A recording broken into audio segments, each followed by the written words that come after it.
Bueno, entonces nos quedamos en el tema de vendajes, ¿no? Forma parte de los procedimientos generales. Y como podemos apreciar en la imagen, hay un montón de tipos de vendajes. Entre ellos tenemos al entablillado, que es aquel que se hace mediante la unión de dos tablas junto con una venda, de tal forma que quede la espalda recta, ¿no? Antiguamente este vendaje lo solían utilizar para corregir la postura, ¿no? Pero también sirve para evitar posibles daños a la espalda. Luego tenemos también al torniquete, que es una medida extrema que ya no se usa, de hecho. Algunas guías de primeros auxilios recomiendan utilizar el torniquete, ¿no? Sin embargo, se debe evitar este torniquete en la medida de lo posible, a menos que sufras de una lesión muy grave, una lesión en la cual la extravasación de sangre, es decir, el derrame sanguíneo sea tan alta que comprometa la vida de la persona. Solo en esos casos. Antiguamente se decía, ¿no? Si se daña una arteria importante, torniquete, pero hoy en día ya no se hace por el motivo también de la necrosis. Cuando una persona hace el torniquete, la perfusión sanguínea se bloquea. Es decir, ya no le llega sangre a los tejidos y por ende nuestras células empiezan a morirse. Y tendríamos que, en este caso, amputarle el miembro a la persona, ¿no? Por ello se recomienda, lo general es cuando se daña una arteria, así sea principal, es intentar taparla, ¿no? Hacer presión sobre la zona con la finalidad de que no salga más sangre, ¿no? Sin quitar nunca el trapo que estemos utilizando o la venda, ¿no? Que estemos utilizando para contener dicha sangre. Luego tenemos al vendaje triangular para el tórax, que es también por así decirlo, una derivada del entablillado, en la cual ya no se utilizan las tablas, sino solamente mediante una técnica especial, hacemos que la venda sea la que solo se sostenga, ¿no? Sostenga el tórax y de esta forma la persona quede inmóvil, ¿no? Su tórax. Luego tenemos el vendaje en espiral, que es el más clásico, ¿no? Es el que todo el mundo tal vez hemos visto a alguien utilizarlo, ¿no? El vendaje espiral simplemente consiste en la venda, rodearla al lado del miembro afectado. O sea, este vendaje suele utilizarse en los brazos y piernas. Bien, y al final, donde termina la venda o donde termina el miembro, simplemente se le pone un clip, ¿no? Un clip o un pega-pega. Luego tenemos el vendaje de Belpow, que es un vendaje especial utilizado para inmovilizar el brazo. Es un vendaje en el cual va a acarrear todo el tórax y también el miembro afectado, ¿no? Este vendaje se utiliza cuando la mano o el brazo se encuentran rotos, ¿no? Con la finalidad de evitar evitar movimientos bruscos que puedan empeorar la situación, porque un médico tiene que revisar una fractura, porque una fractura puede comprometer también ruptura de vasos, ruptura de nervios, etc. ¿No? Bueno, tenemos luego al vendaje triangular, que se utiliza para ambos ojos en caso de lesiones oculares, que más adelante les voy a explicar a detalle cómo es las lesiones oculares. También tenemos el vendaje circular, que es específicamente para un ojo, ¿no? Como vemos, formamos una especie de T en la parte de atrás de la cabeza, y hacia adelante formamos como un círculo, ¿no? Bueno, más que un círculo, esto parece un trapecio echado, ¿no? Un trapecio que está diagonal. Bueno, pero también se le conoce como circular, porque como suele cubrir al ojo, ¿no? Le dicen por eso circular. Pero, bueno, también podemos llamar vendaje para un ojo. Bueno, ahora vamos a ver los eslabones de la cadena de socorro. ¿Qué es un eslabón de cadena de socorro? Son una serie de pasos, pautas, maniobras sobre qué hacer y qué no hacer ante una emergencia. Conocer esto es importante, ¿no? Porque antes que hacer el bien hay que aprender a no hacer el mal. La ley nos obliga a tres cosas. Primero, a la designación del personal en primeros auxilios. Esto es por parte de la empresa, ¿no? Tiene que designar al personal de primeros auxilios. Segundo, Luego de asignarlo, tiene que capacitarlo, formarlo. No es necesaria una formación profesional, ¿no? Basta con la persona que fue designada en los primeros auxilios conozca las pautas mínimas que se requieren que podría ayudar a salvar vidas. Y en tercero, se requiere organizar las relaciones necesarias con servicios externos, es decir, con postas, hospitales que tal vez se encuentren cerca, tal vez con otra empresa que sí disponga de mejor equipamiento, ¿no? Para que se pueda llevar de manera óptima los primeros auxilios. Después tenemos que el eslabón de cadena de socorro se activa con la aparición de una situación de emergencia. Por ejemplo, aquí vemos la imagen de un paro cardiorrespiratorio, ¿no? Siendo el responsable de emergencia la persona designada por la empresa para actuar en primera instancia, ¿no? Como vemos aquí en la imagen. Esta persona, la que fue asignada, debe conocer los riesgos del centro donde labora, porque no es lo mismo trabajar en una oficina que en una mina, ¿no?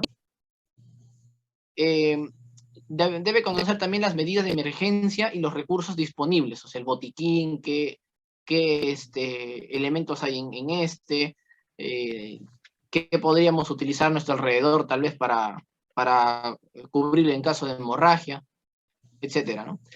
Así como unos conocimientos básicos de primeros auxilios, que es la finalidad de este curso, ¿no? Dar los conocimientos básicos de primeros auxilios que lo capaciten para actuar de manera correcta y rápida, y de esta manera salvar vidas.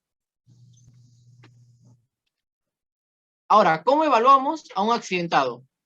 La evaluación de un accidentado tiene una evaluación primaria y una secundaria. La secundaria la realiza un especialista. Generalmente son los paramédicos, ¿no? Que vienen con la ambulancia o en el hospital en sí, con el doctor, ¿no? Pero la evaluación primaria es lo que nosotros vamos a aprender a hacer. Justamente la puede hacer cualquier persona, la evaluación primaria. El objetivo de la evaluación primaria es mantener vivo a la persona que se ha accidentado, evitar nuevas lesiones o que se compliquen estas, poner al accidentado lo antes posible en manos de servicios médicos, si no necesita, aliviar el dolor, que nunca está de más aliviar el dolor, y evitar infecciones o lesiones secundarias, ¿no? Todo esto vamos a ver a detalle con los procedimientos que siguen, ¿no? Y también muy importante recordar lo siguiente, que las maniobras a realizar se deben practicar siempre en el lugar del accidente, salvo ocurran situaciones potencialmente peligrosas. Por ejemplo, ocurre un accidente en una carretera y la carretera se encuentra en una zona de derrumbe. En ese caso, ahí tenemos que trasladar a la víctima, ¿no? Para dar los primeros auxilios. Entonces, ¿cómo actuar? Primero, debemos recordar que es importante en estos casos es mantener calma. Debemos actuar rápido pero calmado. Y aquí las personas confunden los términos, ¿no? El hecho de que uno actúe rápido no significa que lo estés haciendo de manera locada, de manera así descontrolada. Puedes actuar rápido, pero con calma. Con calma, ¿no? Es decir, con un control de tus emociones. Ay, un ratito, alguien solicita entrar a la reunión. Ya está. Bien, además de ello, no se debe mover a la persona herida salvo que sea necesario. Si la persona accidentada es consciente todavía, hay que tranquilizarlo, en caso se encuentre alterado, ¿no? Nunca ofrecemos agua o alimentos a las personas que se han accidentado. Esto, por favor, tenerlo en cuenta. Lo primero que uno suele hacer, disculpa, John Villanueva, ¿tu micro está prendido? Eso va a molestar aquí. ¿Qué te vas a molestar? Bueno, ya está.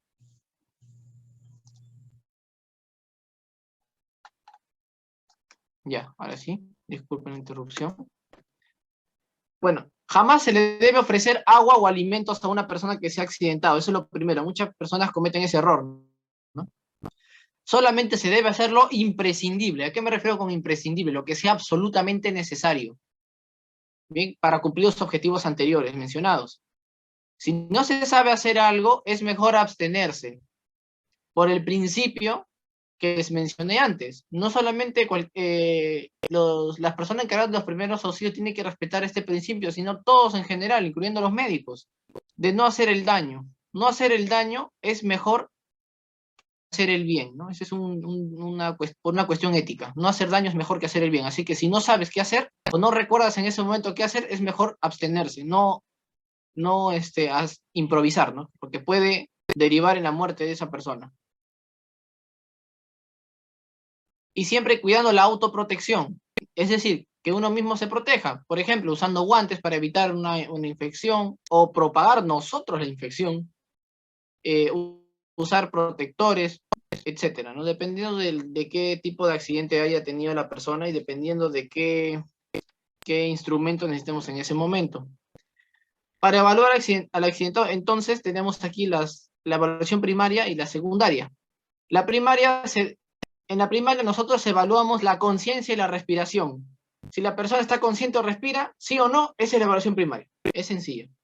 Evaluación secundaria, nosotros detectamos otras lesiones, como hemorragias, heridas, quemaduras, fracturas, etc. Es aquí en donde aplicamos los primeros auxilios. Entonces, los primeros auxilios siempre lo aplicamos en la evaluación secundaria, ¿no? ¿Cuáles son las normas generales? Antes de pasar a los accidentes específicos, ¿no? Como son las hemorragias, las fracturas, el paro cardiorrespiratorio, les voy a proceder a explicarles los procedimientos generales que se suele utilizar en todos los accidentes, ¿no? Primero, disponer de la información acerca de las medidas de emergencia del centro. Todo centro está obligado a decirle a sus trabajadores los peligros que éste posea. Así que nosotros tenemos la obligación de informarnos de esos peligros.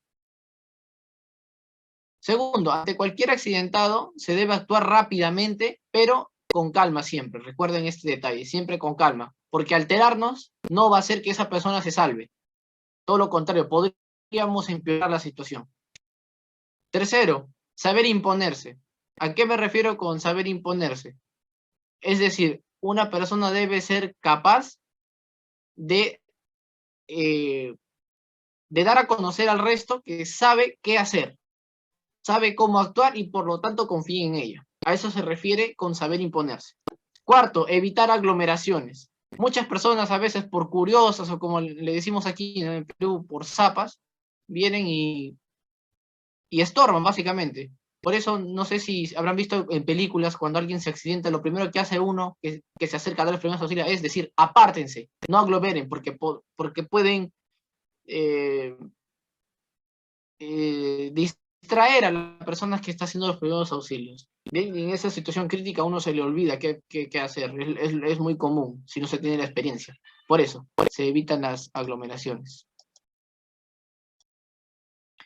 Tenemos en quinto lugar, en caso de un accidente múltiple, tenemos que analizar cuáles son los accidentados más urgentes, es decir, cuáles son los que peor están para darle los primeros auxilios. Recuerden que al inicio de la exposición, ¿no?, de la semana pasada, ya les enseñé cómo se detecta a una persona que está grave, muy grave, leve o moderada, ¿no? Así que vamos a utilizar eso que hemos aprendido para clasificar a nuestro paciente o a nuestro accidentado en qué tipo de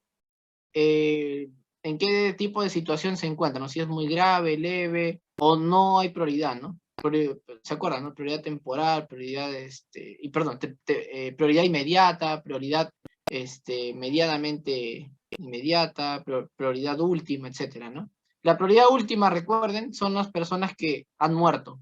Lógicamente, personas que verificamos que han muerto no tienen prioridad ellos, tienen prioridad los que están accidentados, los que todavía respiran, los que todavía podemos salvar. Ellos son la prioridad.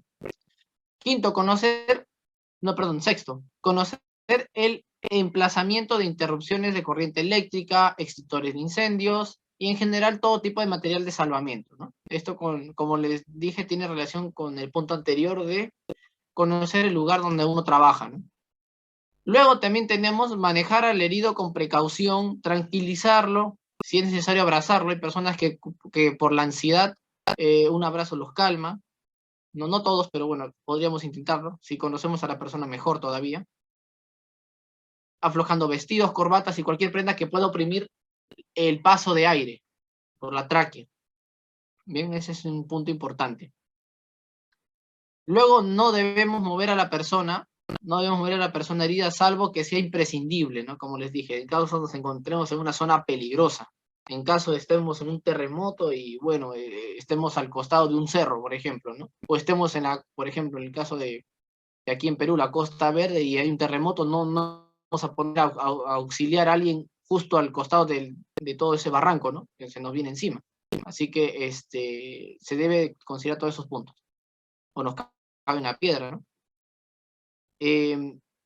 No dar al herido de beber, comer o medicar. Recuerden este punto que es importante. Jamás darle medicamentos, beber o comer, que es lo que menos necesita una persona, salvo esté deshidratado. Eso sí, el último punto que vamos a ver en esta masterclass de primeros auxilios son los golpes de calor. Ahí sí se le debe dar de beber al herido, porque lo que ha causado su mal es la deshidratación. Ahí sí, pero todos los demás casos no. Hacer solo lo imprescindible, y si no se sabe, abstenerse, básicamente, ¿no? Es al igual que los puntos anteriores, solo que más resumido, ¿no? Listo, comenzamos con los accidentes propiamente dichos. Tenemos al paro cardiorrespiratorio. La pregunta es, ¿da igual paro cardiorrespiratorio que reanimación cardiopulmonar? La respuesta es no, no es igual. Ya, por una cuestión de tiempo, voy a evitar preguntar hasta el final. Al final me pueden decir todas sus dudas. Así que les recomiendo que si tienen preguntas, los apunten para que al final de la clase lo esclarezcamos, ¿no?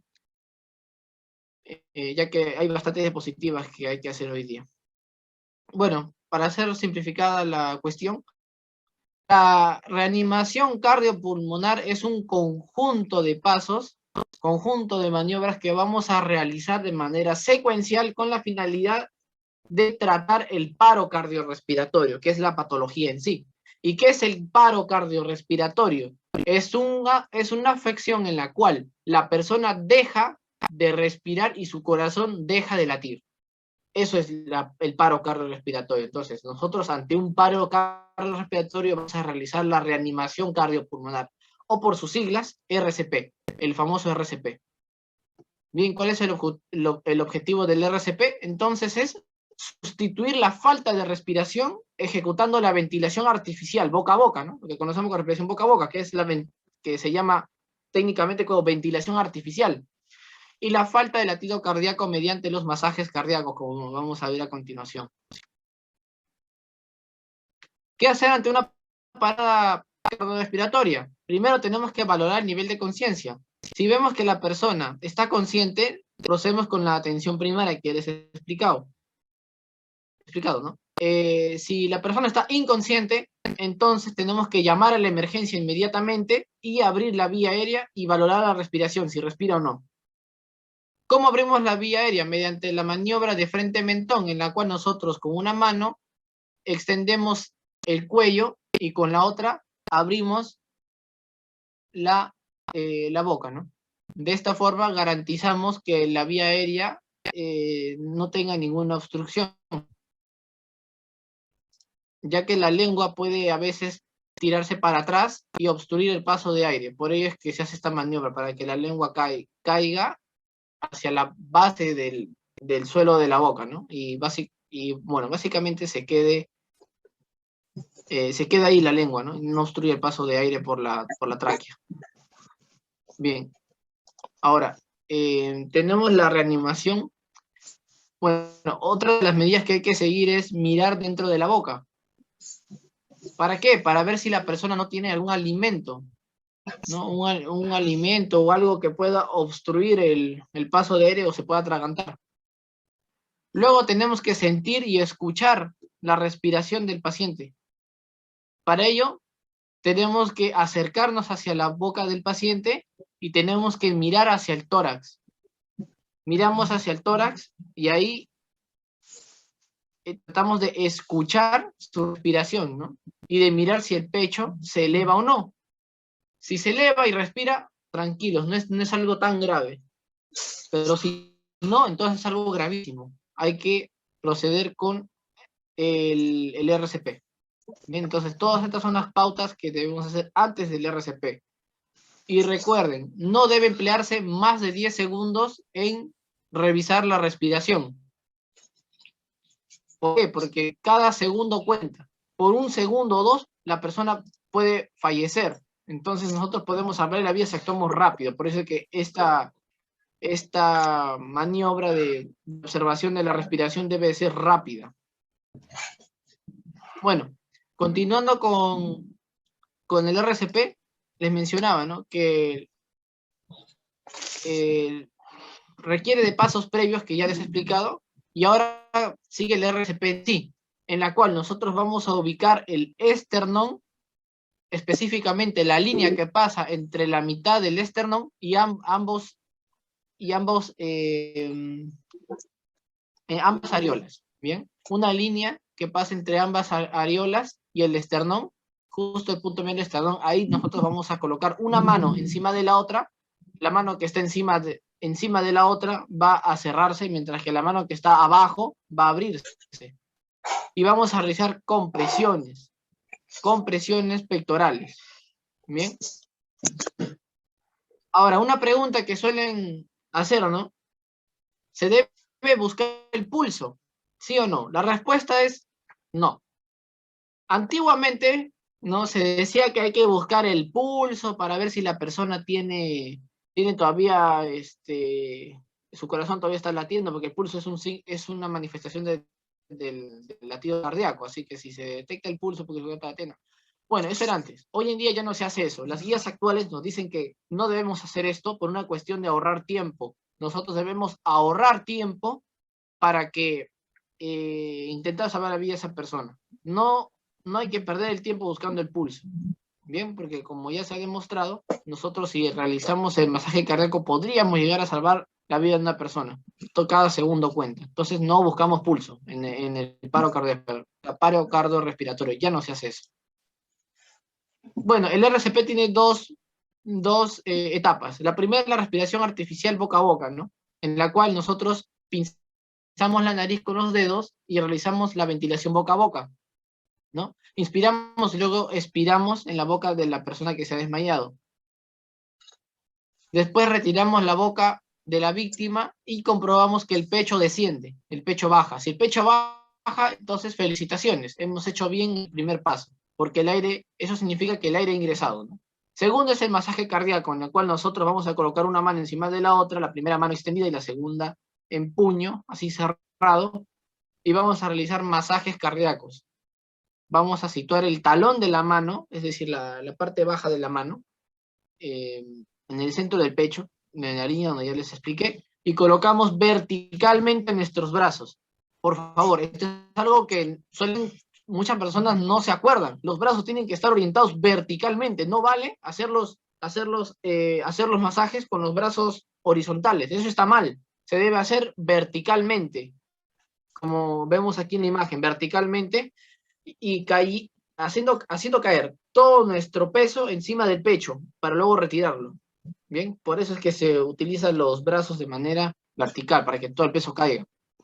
Luego debemos liberar la presión sobre el pecho sin que las manos dejen de tocarlo. Es decir, liberamos la presión, pero seguimos tocando el pecho. ¿Ya? Liberamos la presión, pero seguimos tocando el pecho. Y este procedimiento lo vamos a repetir a un ritmo de 100 veces por minuto. ¿Por qué? Porque el paro cardiorrespiratorio es causado por una anomalía en la conducción eléctrica del corazón. Entonces, la única forma de hacer que el corazón vuelva a latir como antes con el mismo ritmo, es decir, reiniciarse, por así decirlo, ¿no? Para que el corazón se vuelva a reiniciar su ritmo, tenemos que realizar el ritmo de manera artificial, para que el corazón vuelva a su ritmo, ¿no? Entonces, por eso se realiza a este ritmo, 100 veces por minuto, ¿ya? Listo. Ahora, entonces, ¿cuál va a ser la frecuencia que vamos a realizar? La frecuencia que vamos a realizar son 30 compresiones, o sea, 30 masajes cardíacos con cada 2 ventilaciones. Las guías varían bastante este punto, ¿ah? Las guías varían bastante. Lo que se recomienda estándar, una recomendación estándar, lo que se recomienda en la mayoría de los casos es 30 compresiones con cada 2 ventilaciones, o sea, 2 respiraciones boca a boca y 30 masajes cardíacos.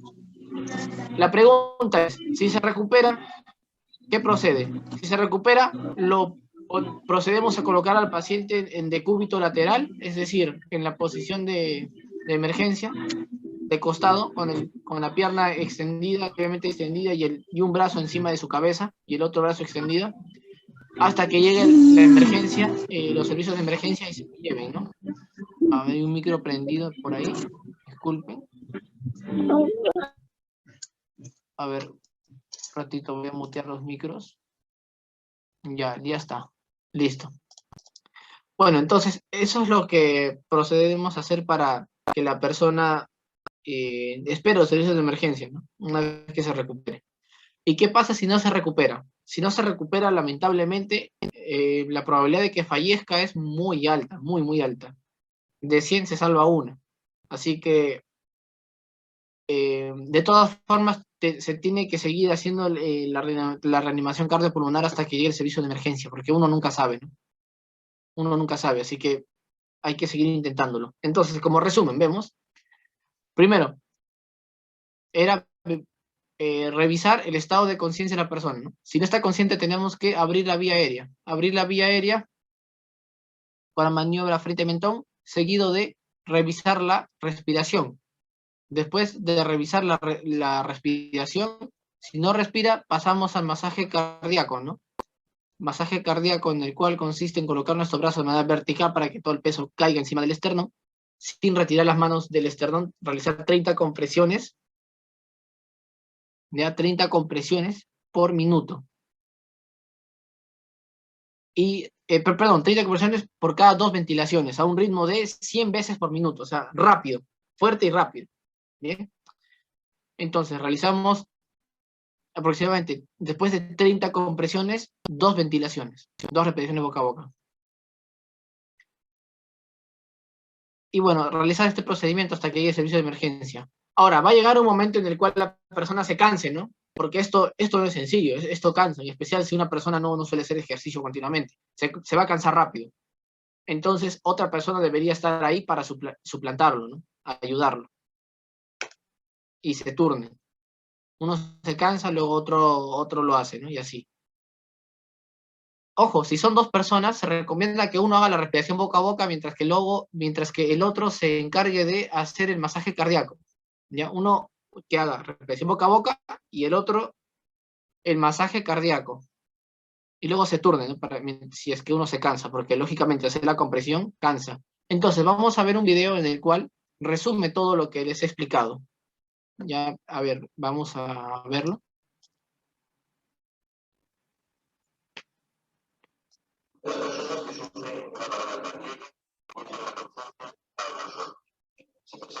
¿Se puede ver el video? Disculpen. ¿Me confirman en el chat? Sí, ok. Muchas gracias, Norma. A ver.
Ah, sí, disculpen. Lo que pasa es que la calidad del video es así, con respecto al audio, pero lo importante es que se entienda, ¿no? ¿Se logra entender lo que dice el doctor?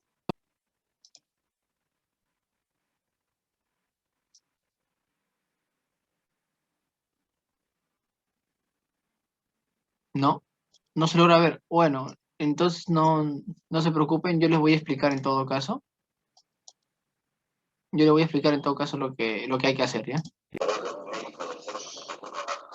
Bien, básicamente aquí nosotros tenemos que llamar a emergencias. Lo primero que hacer. ¿Por qué? Porque solamente la única opción de que una persona con paro cardíaco se salve es con un desfibrilador. Y eso no vamos a tener ahí a la mano. Ese es un elemento que es muy raro que una empresa tenga eso, ¿no? Entonces, la única manera de salvar la vida es con un desfibrilador. Por eso se llama el servicio de emergencia, porque ellos tienen. Bueno, después de ello tenemos que revisar si respira o no. Aquí la persona, mientras hablaba por el teléfono, le revisó, ¿no? La respiración. A ver, vamos a adelantarlo. Después se hace la maniobra, ¿no? En la cual tenemos que abrir primero la vía aérea. Aquí como vemos en la imagen, bueno, en el video, perdón. Abrir la vía aérea.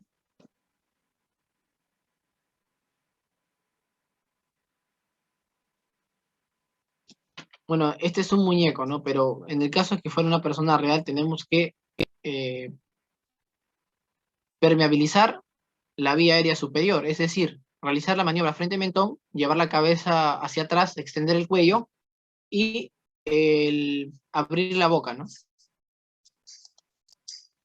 Después de eso, realizar las compresiones de esta manera. Una mano apoyada sobre la otra y como vemos, una mano está extendida mientras que la otra está cerrada, ¿no? Los dedos están flexionados encima de la otra. A la altura del esternón entre las líneas mamarias, ahí vamos a hacer la compresión de esta manera, como se ve en la imagen, con los brazos verticales, por favor, rectos. Eso es lo que mayormente se olvida, los brazos rectos. 30 compresiones y 2 ventilaciones, ¿no? Ahí está la maniobra para priorizar la vía aérea. Aquí se ha confundido porque el doctor debió haber abierto la vía aérea primero, pero bueno, es un simulacro. Después pinzar la nariz y hacer la respiración boca a boca, ¿no? ¿Cuántas? Dos ventilaciones. O sea, 2 inspiraciones y 2 expiraciones, ¿no? Una, y esta es la segunda, ¿no? Listo. Y luego volver a hacer la maniobra. Claro que se tiene que hacer de forma rápida, ¿no? Aquí vemos que lo hace lento porque, bueno, es un simulacro, es un video explicativo, pero debemos hacerlo rápido. Como les digo, a una velocidad de 100 veces por minuto las compresiones. O sea, son rápidas. Listo.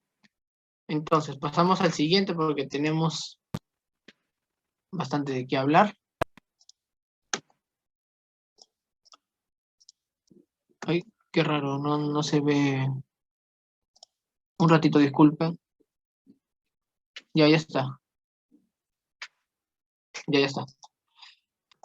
Bueno, lo siguiente que explicar es la actitud que hay que seguir frente a heridas o hemorragias. Bien. ¿Toda herida conlleva una hemorragia? La respuesta es no. Solamente las heridas profundas conllevan hemorragias. Las heridas superficiales no. Principalmente porque la piel, la parte más superficial de la piel no está vascularizada, es decir, no tiene vasos sanguíneos. Bien. Sin embargo, si vemos que la sangre sale un poco de sangre es porque ya llegamos a la capa profunda de la piel. Y si sale bastante sangre es porque hemos llegado a una capa muy profunda. De hecho, ya pasamos la piel, llegamos a lo que se conoce como la fascia subdérmica. Entonces, cuando llegamos a ese nivel, la hemorragia sí es significativa. La pérdida de sangre es significativa. Entonces, vemos que es una herida. Una herida es una lesión corporal que fue realizada por medios físicos, en la cual se rompe la continuidad normal de la piel y de los tejidos circundantes, ¿no? Como la grasa, la saponeurosis, que son tejidos muy blanditos que recubren a los músculos, las fascias, etcétera, ¿no? ¿Cuál es el peligro de una herida? El peligro en sí son dos: las infecciones y las hemorragias. Entonces, ya se estarán imaginando que lo que vamos a hacer nosotros como primeros auxilios es evitar estas dos. Evitar una infección y evitar la hemorragia. Las heridas se clasifican de acuerdo al objeto en 3. Las heridas incisas hechas por objetos filudos, como por ejemplo un gilet. Estas heridas las reconocemos porque sangran poco y se infectan poco. Las heridas punzantes son profundas. Estas van a sangrar poco porque tiene poca área, pero se van a infectar mucho, porque como es una zona profunda,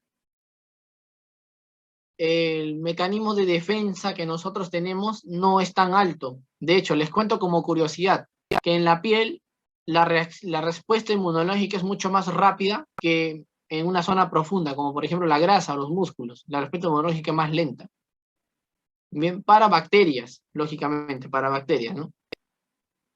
Bueno, el otro tipo de heridas son las heridas contusas. Las contusas son causadas por golpes fuertes y estas se suelen infectar y complicar más, ¿no? Las contusas son, por ejemplo, cuando uno se cae de un segundo piso, ¿no? Es un tipo de herida contusa. Bien, ¿qué hacer ante una herida? Esta requiere, lógicamente, etapas de preparación.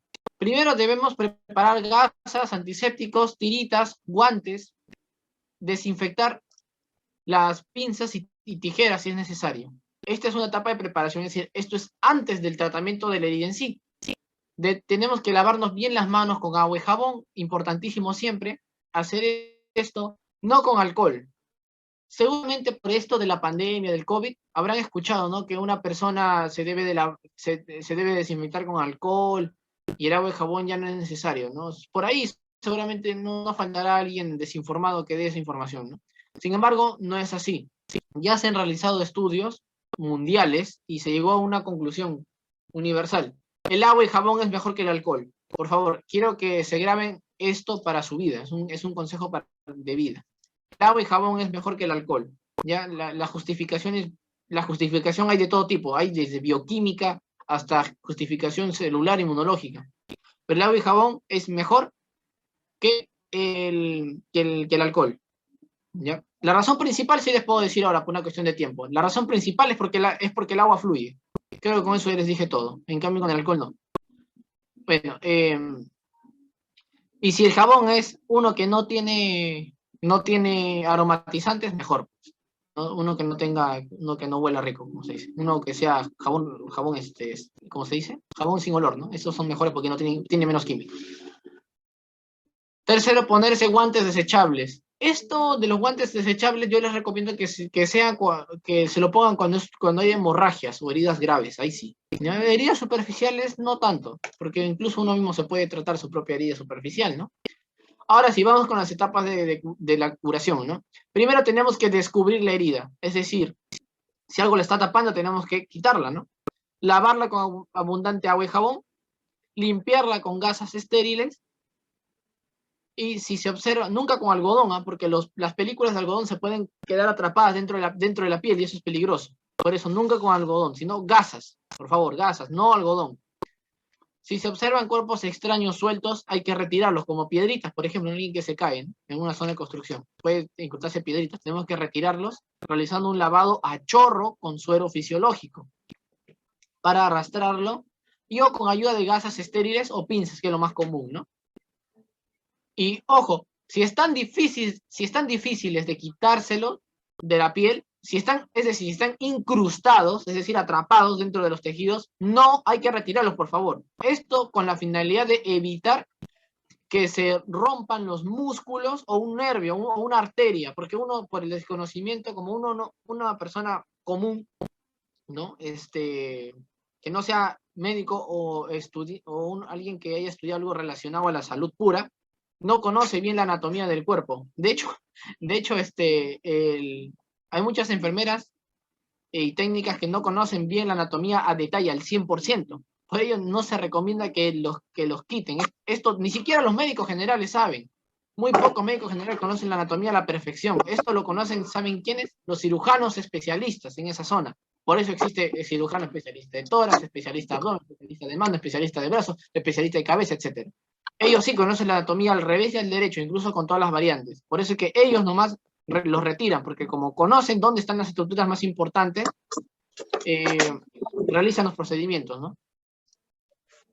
Entonces, nunca se olviden de este detalle, por favor. No retirarlos porque le pueden causar un daño. Por ejemplo, una persona que se le queda atrapada pedacitos de piedra, ¿no? O vidrio dentro de la parte posterior del muslo. Puedes dañarle el nervio ciático y pasa por una zona muy específica en el cuerpo y le podrías causar una parálisis de por vida. Todo por hacerse el héroe, ¿no? Como se dice, y quitarle el esto. Por eso se tiene que hacer caso al 100% con los pasos de los primeros auxilios. Por eso les doy ese consejo y está de color rojo porque es lo más importante. No retirarlo porque podemos causar un daño. Quinto, tenemos que secar la herida adecuadamente con gasas una vez que ya esté limpia. Bien, etapas post-curación, es decir, después de la curación tenemos que aplicar un antiséptico, tipo por ejemplo la povidona iodada, que es de este color, ¿no? Medio amarillento, naranja. Cubrir la herida con un apósito estéril, un apósito es una curita, usar las pinzas y nunca aplicar la gasa sobre la herida. Ya por la cara con la que se ha contactado para sujetarla. ¿Por qué? Porque puede estar infectada. El lado de la gasa que nosotros tocamos se puede infectar de bacterias. Se puede, no, mejor dicho, se infectan en todo el mundo y en todas partes de bacterias. Así que nuestra mano peor todavía, con más razón.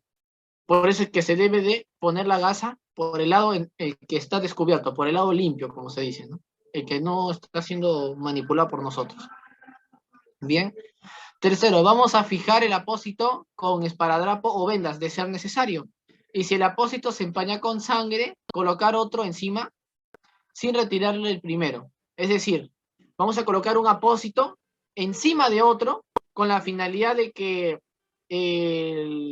si el sangrado es excesivo, no pueda, la sangre, o sea, no se pierda mucha sangre, ¿no? Básicamente, con la finalidad de que no se pierda mucha sangre. Nunca retiren, por favor, una curita o un apósito, ¿no? El apósito es algo que colocamos encima de la herida. Nunca la retiremos, por favor, porque la finalidad de colocar un apósito en una herida es la coagulación. Y la única forma de que la sangre se coagule es que se junte.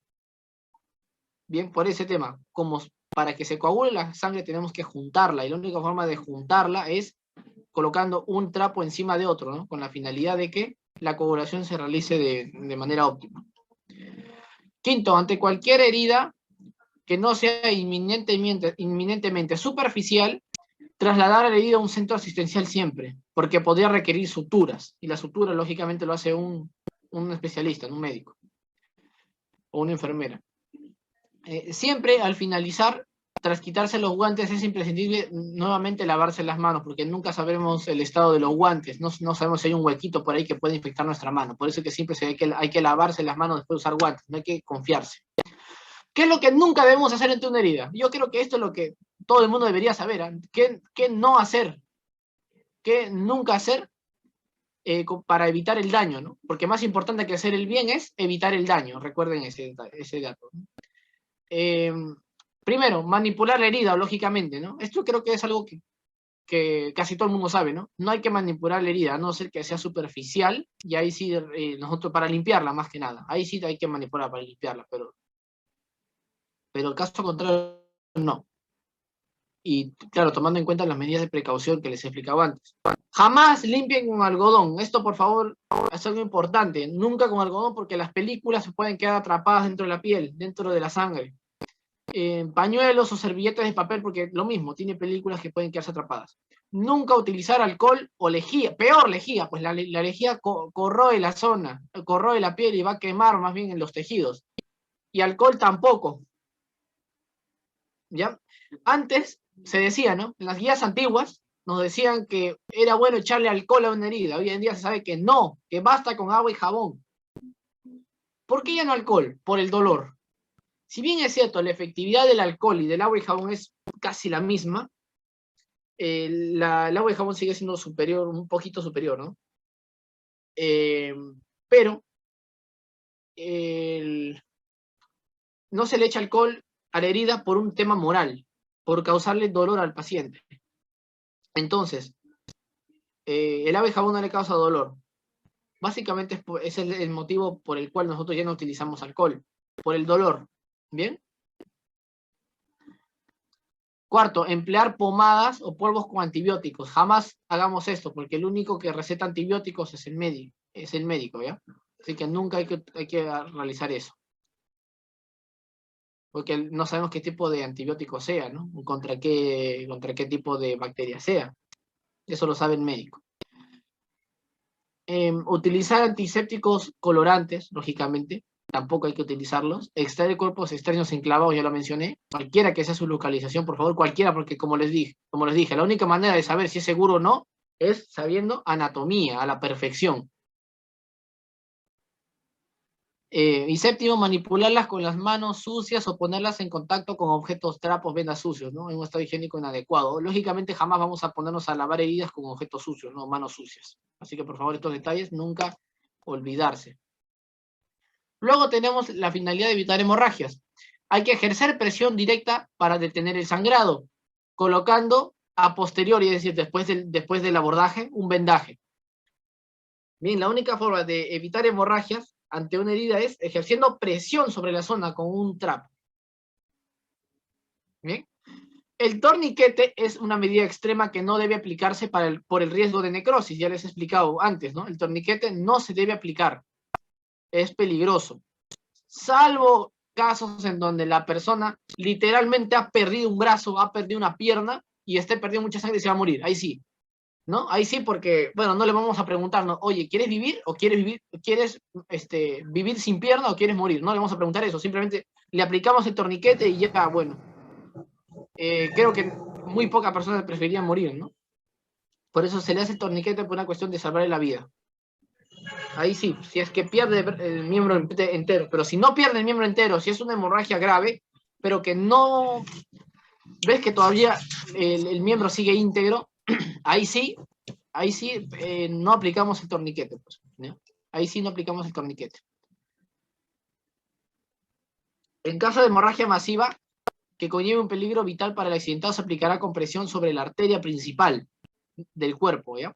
Que irriga la extremidad que está sangrando. Así que yo les voy a proceder a explicar cuáles son las arterias más importantes y en dónde se encuentran. Si la hemorragia es en la cara, presión en la carótida. La carótida, a ese nivel, presión en la carótida de esa zona. Por ejemplo, si la hemorragia se ha hecho un corte grave en la cara, en la cara del lado izquierdo, hacemos presión sobre la carótida izquierda, ¿no? Que está a nivel del cuello, justo por debajo de la bolita que tenemos en la mandíbula, ¿no? Si se toca la mandíbula, por la parte de atrás vamos a tocar una bolita. Esa bolita se llama gonium, o ángulo de la mandíbula. Debajo de ese gonium, ahí vamos a encontrar a la arteria carótida externa para hacer presión ahí y evitar que la sangre llegue. ¿Ya? Si la lesión es en el brazo, hacemos presión sobre dos regiones. Si es en una zona distal del miembro superior, es decir, en la mano o en el antebrazo, hacemos presión sobre la fosa cubital, aquí en el codo. Hacemos presión ahí porque ahí se encuentra la arteria radial y la arteria cubital, que son las principales que irrigan al antebrazo. Si la lesión es en el brazo, hacemos presión sobre la axila, porque ahí se encuentra la arteria axilar, que después termina en una arteria más grande, más delgada que irriga al brazo, llamada la arteria braquial, pero se hace presión sobre el axilar. Después, si la herida es en el pie, en el dorso del pie, hacemos presión sobre la línea que hay entre ambos malleolos, entre ambas bolitas del tobillo, ¿no? A cada lado del tobillo tenemos dos bolitas, ¿no? Son los malleolos. Trazamos una línea en el centro y 2 centímetros por debajo de esa línea vamos a encontrar la arteria pedia. Esta arteria es la que nosotros vamos a tapar en un caso de la lesión sea en el pie. Si la lesión es en la pierna, vamos a hacer presión sobre la fosa poplitea, es decir, la fosa que está por detrás de la rodilla, ¿no? Ahí hacemos presión.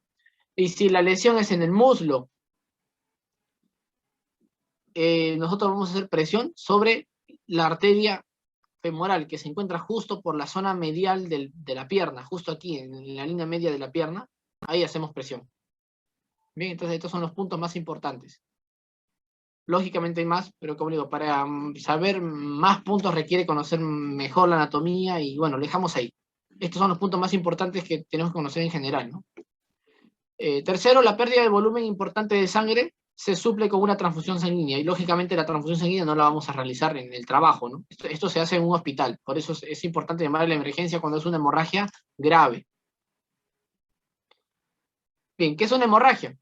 Es la salida de sangre de los vasos sanguíneos como consecuencia de una ruptura. Aquí vean, por ejemplo, unos vasos sanguíneos que se han roto y por ende la sangre va a salir. Sin intentar desinfectarla, se coloca sobre la herida una cura seca, comprimiendo la zona que sangra con la finalidad de que se coagule más rápido, ¿no? Otro consejo que se sigue es elevar el miembro herido. Nosotros al elevarlo, la gravedad nos ayuda a que la sangre no llegue a esa zona. Porque si llega, se va a extravasar, se va a salir. Y eso es lo que nosotros tenemos que evitar. Por eso se eleva el miembro herido, ya sea la pierna o la mano, ¿no? O el brazo, perdón. Ahora, hay varios tipos de hemorragias. Por el tipo ¿cómo decirlo? Por el tipo de fluido que tiene la sangre al momento de salir de la piel, al momento de extravasarse, se puede dividir en capilar, venosa o arterial. ¿Cuándo es capilar? Cuando la sangre sale a gotas. ¿Ya? Venosa, cuando la sangre sale como si hubiéramos abierto el caño, pero de una manera suave. En ese caso se le llama sangrado venoso. ¿Y cuándo será arterial? Que es la más peligrosa de todas. Porque estas suelen ser profundas. Las arterias suelen ser más profundas que las venas. Suelen, ¿no? Hay excepciones. Pero lo peligroso de la arterial es que son profundas. Y la arterial se identifica porque salen a pulsos. Salen como chorros. Así lo identificas uno del otro. Bien, la más leve, lógicamente, es la capilar. Y suelen ocurrir en zonas distales del cuerpo, ¿no? Como los dedos. También podemos clasificar las hemorragias de acuerdo al lugar. Pueden ser hemorragias externas, si la sangre sale de la piel. Hemorragia interna, si es que la sangre sale de los órganos, pero se queda dentro del cuerpo. Por ejemplo, una hemorragia de intestino, una hemorragia de colon, hemorragia de hígado, hemorragia de estómago, hemorragia de esófago, hemorragia de pulmón, etc. O puede ser una hemorragia nasal o epistaxis, ¿no? Hemorragia que ocurre a nivel del tabique de la nariz, ¿no? El tabique nasal.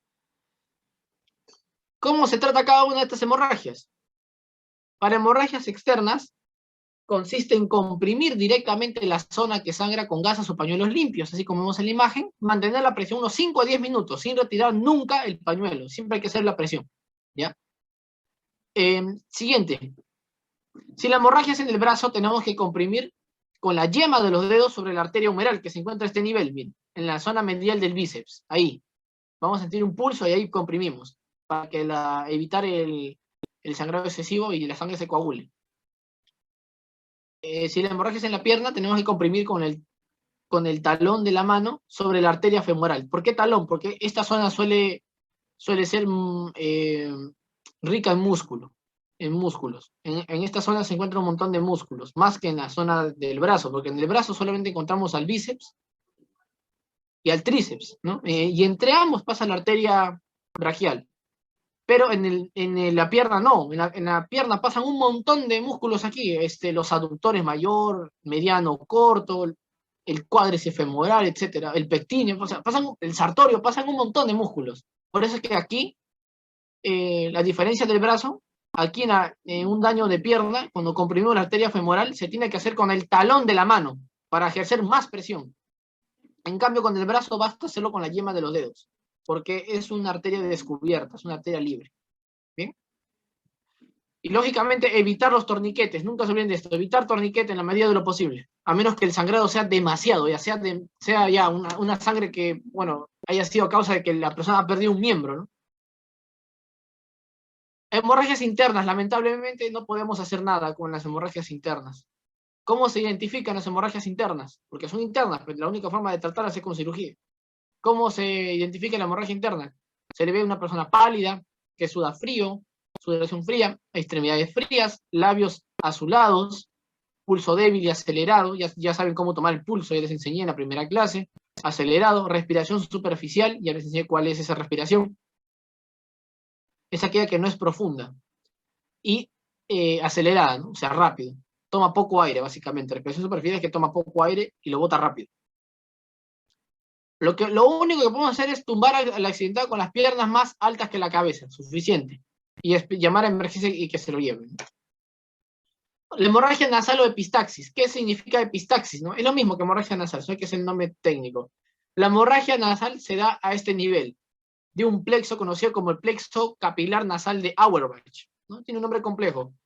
Pero, en general, lo que quiero que nunca se olviden es que el tabique nasal es una zona rica en irrigación. Tiene bastantes vasos sanguíneos, bastantes arteriolas, arterias. Por ende, es muy propensa a que estas, de un golpe, ¿no? Una contusión, se rompan y causa lo que se conoce como hemorragia nasal o epistaxis. En este caso, una persona que sangra por la nariz, tenemos que inclinarla levemente hacia adelante, sentarla primero en una silla, inclinar levemente hacia adelante y comprimir ligeramente las aletas nasales. Bien, tapar la nariz, ¿no?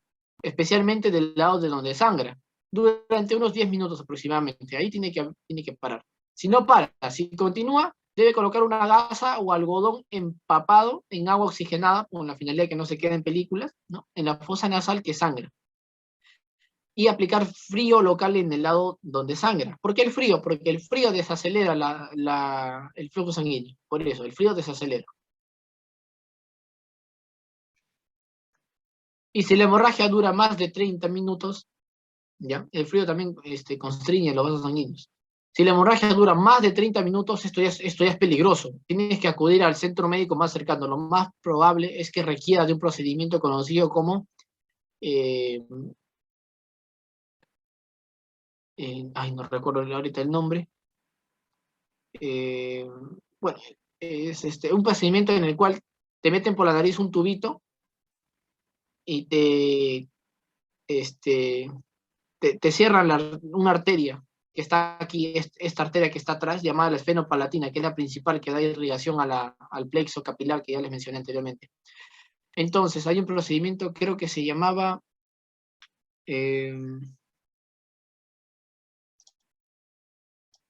cauterización. Excelente, ese es el nombre que estaba buscando. Muy bien, Yulitza. La cauterización de la arteria esfenopalatina, ¿no? Te ponen un aparatito en la nariz, en la cual esta arteria es cerrada gracias al calor que emite este aparatito, ¿no? El calor de un láser cierra esta arteria, ¿no? Bueno, eso se llama cauterización, excelente. Bueno, y finalmente acabamos con las fracturas, ¿no? Por la clase de hoy. Las fracturas, ¿qué es una fractura? Es la pérdida de la continuidad de la superficie de un hueso. Es sencillo de acordarse. La pregunta es, ¿siempre es causado por golpes? La respuesta es que no. Muchas veces es causada por enfermedades. Por eso es que es importante saber la distinción, ¿no? Entre uno o el otro. No siempre va a ser causado por golpes. Ahora, ¿cuál es la diferencia entre una fisura y una fractura? La fisura es aquella en la cual aparece una línea en el hueso. El hueso se ha roto, se ha rajado, mejor dicho, se ha rajado, ¿no? Es lo que nosotros coloquialmente decimos, se ha rajado. Pero la fractura es cuando el hueso se rompe, la continuidad del hueso se pierde, ¿no? El hueso ya pasa a ser dos partes. En cambio, la fisura hay una línea, una grieta en la cual el hueso sigue siendo un solo hueso, una sola parte. Se pueden clasificar en fracturas cerradas o abiertas. Las fracturas cerradas son aquellas que no se ven a simple vista. La fractura está interna. Y la fractura abierta es aquella que sí se logra ver porque el hueso literalmente sale de la piel. Sale o crea una elevación, la cual nosotros podemos ver, ¿no? Aquí, por ejemplo, los síntomas de una fractura son inflamación en la zona, lógicamente, porque hay daño. Aquí vamos a apreciar los signos cardinales de la inflamación. ¿Cuáles son los signos cardinales de la inflamación? Son 4 clásicos y uno moderno. Los 4 clásicos tenemos calor en la zona está caliente. Segundo, el edema, la zona está hinchada. Tercero, el dolor en la zona, esa zona va a doler, ¿no? Edema, calor, dolor. La cuarta, ¿cuál era? A ver, ¿alguien se acuerda cuál es el cuarto signo de la inflamación? dolor, hinchazón, calor en la zona. Bueno, ahorita me recuerdo. Y el quinto síntoma, que es el síntoma moderno, le dicen, es la incapacidad funcional. Se llama así, incapacidad funcional o disfunción. La disfunción. La zona que está afectada con inflamación, vamos a ser incapaces de moverla adecuadamente. Va a haber una limitación funcional. Bien, el cuerpo hace esto para proteger a la persona, para que no pueda moverla y por ende dañarla más.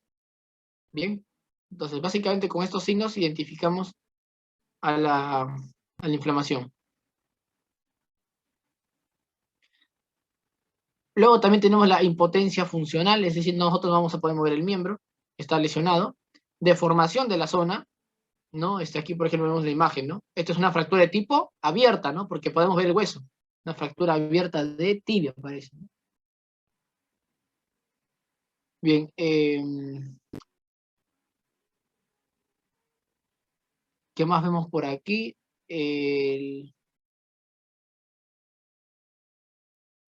La crepitación o crujido. Esto más que nada ocurre cuando la fractura es interna. Nosotros vamos a escuchar un pequeño crujido, así como un pequeño crujido dentro de la zona cada vez que la mueve, cada vez que el paciente o la persona lo mueve, ¿no? Mueve la zona que está rota. Entonces, si vemos esto es porque, bueno, lo más probable, casi 100% con certeza, tiene una fractura. Bien, tiene una fractura. Entonces, ¿qué debemos hacer ante una fractura? Primero, no mover el miembro afectado. Bien, no mover el miembro afectado y no intentar introducir fragmentos óseos que están fuera de su sitio. No hay que introducir porque esto tiene que ver un cirujano y para ello hay que conocer la anatomía. Si nosotros lo insertamos, lo movemos, podemos dañar un nervio y empeoramos al paciente. Retirar los objetos que pueden comprimir debido a la inflamación en la zona afectada. Tenemos que retirar la ropa, correa, etcétera, lo que sea que esté cubriendo la zona que está rota. En las fracturas cerradas tenemos que aplicar el frío local, ¿ya? Una prensa con hielo, ¿no? Por ejemplo. Claro, siempre protegiendo la piel, porque el frío también puede lesionar la piel. Por eso tenemos que taparlo con una estructura especial, ¿no? En los hospitales les suelen dar bastante a las personas que han sufrido fracturas, como una almohadita de hielo, ¿no? Una almohadita, no recuerdo cuál era su nombre, pero era una especie de almohada, pero que contenía hielo en su interior, ¿no? Para que no interactúe directamente con la piel. Y si hay que mover o trasladar a la persona accidentada, hay que inmovilizar la zona fracturada, sin reducirla, es decir, sin cubrirla o disminuir su tamaño de la fractura.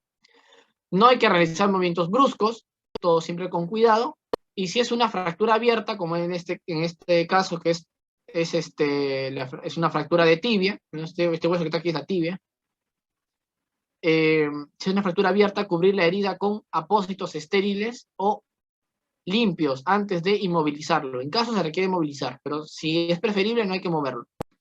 Pedir ayuda, siempre hay que hacer esto, pedir ayuda al centro o a emergencias, ¿no? Y trasladar a un centro sanitario de urgencia, porque puede fallecer por shock hipovolémico.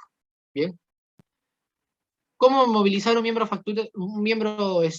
fracturado?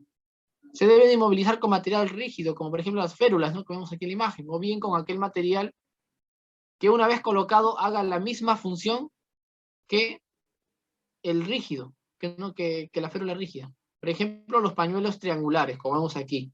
¿Ven? Aquí en este caso el pañuelo, que es algo blando, al hacer el nudo por detrás, estamos garantizando que el miembro no se mueva, ¿no?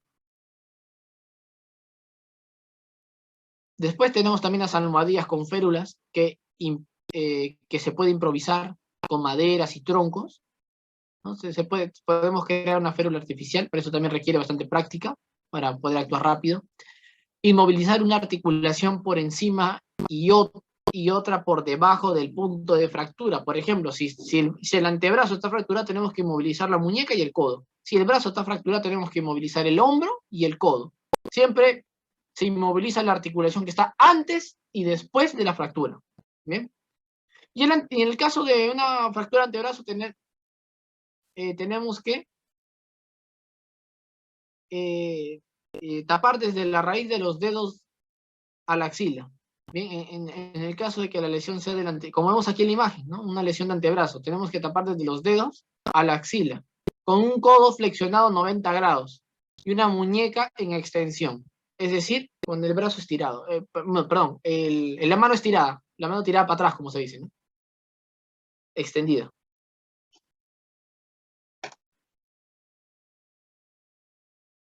Bien, en el caso de la muñeca, ¿qué pasa si una tiene fractura de la muñeca? Se debe de movilizar desde la raíz de los dedos al codo y la muñeca en extensión. Si se fractura un dedo, desde la punta del dedo a la muñeca, con los dedos en semiflexión, o sea, ligeramente flexionados, ¿no? Si se lesiona el fémur y la pelvis, desde la raíz de los dedos a las costillas. Estas son ya, ¿cómo se dice? En procedimientos más complejos, porque abarca más área, ¿no? Desde la raíz de los dedos a las costillas, tapando la cadera y la rodilla siempre en extensión, es decir, estirada, la pierna tiene que estar estirada.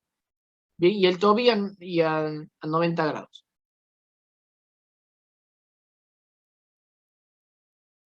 En la tibia y el peroné, vamos a tapar desde la raíz de los dedos a la ingle, ¿no? Que es la parte baja del abdomen, y la rodilla tiene que estar en extensión también, siempre en la rodilla en extensión y el tobillo 90 grados, es decir, con el pie en posición básica, como cuando uno se echa a dormir, ¿no? El pie tiene que estar en posición 90 grados.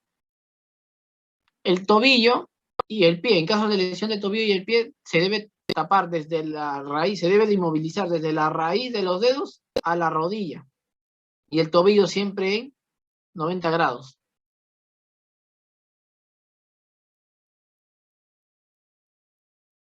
Inmovilizar en posición funcional, si se puede. ¿A qué me refiero con posición funcional? La posición en la cual la articulación está en reposo, por así decirlo. ¿Bien? Y siempre con los dedos visibles, porque si los dedos no están visibles, corremos el riesgo de cruzar la zona, ¿no? Porque estamos comprimiendo demasiado. Bien, siempre los dedos visibles. Y evacuar siempre a un centro hospitalario, sea cual sea la fractura o esguince, ¿no? Y bueno, finalmente, disculpen un momento, ya, esto creo que lo dejamos para la próxima, ¿eh? Acabamos con la luxación, aquí acaba la clase. Bien. Ya, mañana creo que continuamos, ¿no? Sí, mañana tenemos una horita, ya mañana terminamos. Luxación. La luxación es aquella que separa, es la separación de dos huesos. A diferencia de la fractura, que suele confundirse con luxación, la luxación es cuando los dos huesos están íntegros, pero se han separado. Es decir, esto ocurre en las articulaciones, es decir, en la unión de dos huesos, ¿no? Que son las articulaciones. Pueden ser causadas por golpes o caídas. Y es difícil diferenciarlos a no ser que seas un traumatólogo, ¿no? Un experto, o alguien, o alguien que estudió terapia física y rehabilitación, ¿no? Como se dice, un terapeuta, ¿no? Un terapeuta. Los síntomas son hormigueo en la articulación, dolor intenso. De hecho, las luxaciones suelen ser más dolorosas que las fracturas en muchos casos. Impotencia funcional, no vas a poder mover la zona. Equimosis, es decir, la zona se va a poner de color medio azulada. Y el tratamiento, morada, perdón, el tratamiento es básicamente mantener la zona inmóvil, como aquí por ejemplo es una luxación de tobillo, mantener la zona inmóvil, prevenir infecciones en caso de heridas, enjuagar el área con cuidado si es que hay una herida abierta, aplicar compresas de hielo, ¿ya? Compresas de hielo con la finalidad de evitar la hiperhinchazón, ¿no? Hiperinflamación, y colocar en posición horizontal el miembro. Bien, siempre el miembro cuya articulación esté afectada. Bien, y listo, jóvenes, aquí acabamos nuestra sesión de hoy. Mañana continuamos. ¿Tienen alguna pregunta? Pueden hacerla en el chat, o si gustan, prenden su micro.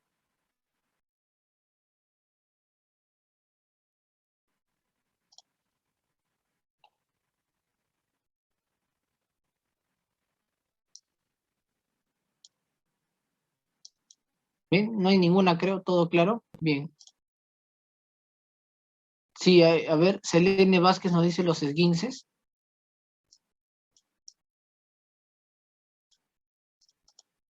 Ahí ya, los esguinces son para la próxima clase, mire. Aquí está la diapositiva.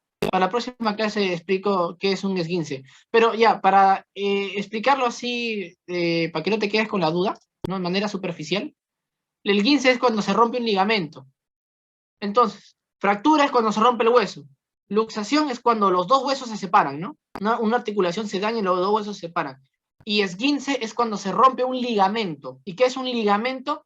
Es una estructura conformada por tejido denso, colágeno principalmente. Los ligamentos tienen colágeno tipo 2, que están uniendo huesos, que unen, bueno, mejor dicho, cubren articulaciones para que éstas tengan una mejor estabilidad al momento de moverse. Esos son los ligamentos. Entonces, cuando esos ligamentos se dañan, ahí es cuando se produce la patología conocida como esguince. Y el tratamiento es similar, ¿no? Hay unas ligeras variaciones, pero el tratamiento es similar. En la próxima clase vamos a ahondar más en eso. ¿Listo?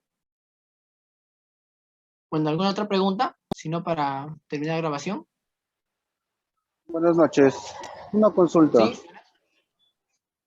Sí, bueno. Cuando se hace el RCP, ¿hay riesgo de que haya fractura?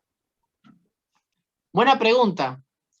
¿Hay riesgo de que haya fractura? Sí, si es que hacemos mal el masaje cardíaco. Tenemos que tener nuestro brazo siempre vertical, una mano encima de la otra, y hacerlo en la zona adecuada. Justamente por eso yo, a un momento voy a poner la imagen. Bien, es una buena pregunta. Aquí, si nosotros hacemos el RCP por arriba de este punto que ven aquí celeste, este punto celeste ahí es donde se debe hacer el RCP. Si lo hacemos más arriba o más abajo, corremos el riesgo de lesionar la zona, especialmente si lo hacemos abajo. Si lo hacemos abajo, este cachito de hueso conocido como apófisis sifoides, o simplemente sifoides, ¿no? Que es una estructura con forma de un triangulito, si nosotros hacemos la presión ahí, podemos romperla. Es muy delicada esa zona, por eso es que no se recomienda hacer ahí, se debe hacer siempre a la altura de la línea mamaria, con la línea media del esternón. Ahí se hace la compresión. Y si lo hacemos muy fuerte, demasiado fuerte, o sea, ya como que tirando absolutamente todo nuestro peso encima, podemos llegar a causar una fractura, pero más que de esternón, una fractura de costilla. Pueden fracturar la costilla por una cuestión física, ¿no? Si hacemos presión en esta zona, y esta zona está unida a la costilla se estiraría demasiado y se rompería, ¿no? La tensión sería demasiada para la costilla y se rompería. Sí puede haber un riesgo. Sin embargo, para eso se realiza de manera adecuada, ¿no? Como les dije, brazos extendidos, una mano encima de la otra, y realizar compresiones, ¿cómo decirlo?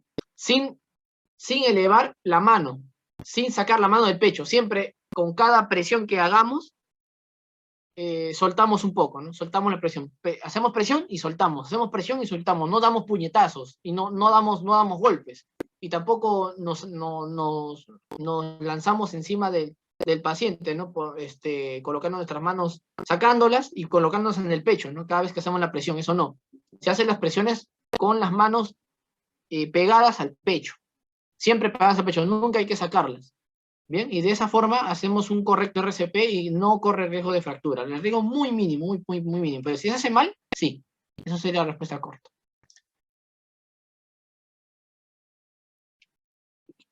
A ver, Angry nos dice, yo también tengo una, es dar aire y expirarla. ¿Cómo así? ¿Podrías explicarte mejor?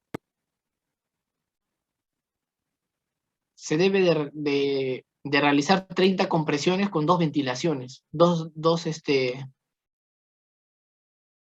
Ya, al momento de realizar la respiración boca a boca, se debe de acercarse, luego de hacer las 30 compresiones del masaje cardíaco, se debe acercar tu boca a la boca del paciente, taparle la nariz y soplarle.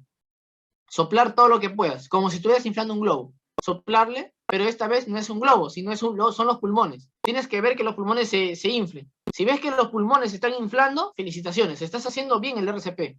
Luego de que ves que los pulmones se han inflado, sueltas, sacas tu boca y solita el aire va a salir por la boca, ¿no? Y al momento de salir, vas a ver que el pecho se relaja. Ahí vuelves a hacer nuevamente la respiración boca a boca, ¿no? Inspiras todo el aire que puedes y luego lo soplas, con la boca cerrada y con la nariz obviamente pinzada con tus dedos, ¿no? Para que el aire no se escape y de esa forma el tórax se eleve, ¿no? Muy bien. Gracias por las preguntas, chicos, han sido buenas preguntas. Bueno, creo que ya no hay más preguntas,